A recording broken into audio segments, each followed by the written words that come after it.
Bangama-77 abantu abashone ezigamekweni eyamene nodlame lwamaqembu eMgulukudu ngoNcwaba nje kuphela eWestern Cape.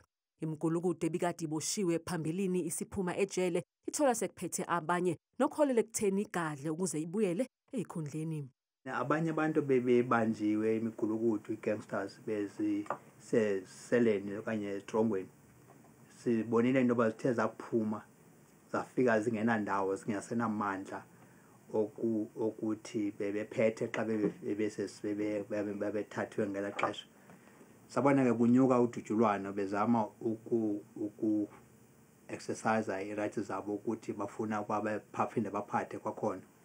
Sekuboshwa abaholi bale mgulukudu abangu-144 kulesigamu nokholele ekutheni ziphinde zehle izibalo zokubulala esifundazweni.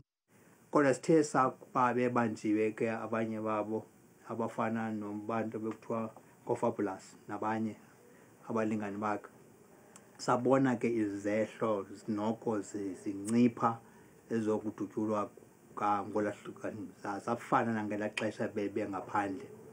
Balinganiselwa ku-35,000 abantu abashone benezibhamu ezisemthethweni kepha manje lezi zibhamu sezisetshenziswa ngabanye abantu ngokungekho emthethweni.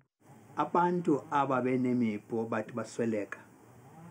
Lo mipu isephaya bengekho umuntu owenze isicelo sokuba abe nalo mpu ngokusemthethweni. Ziphaka ko-35,000.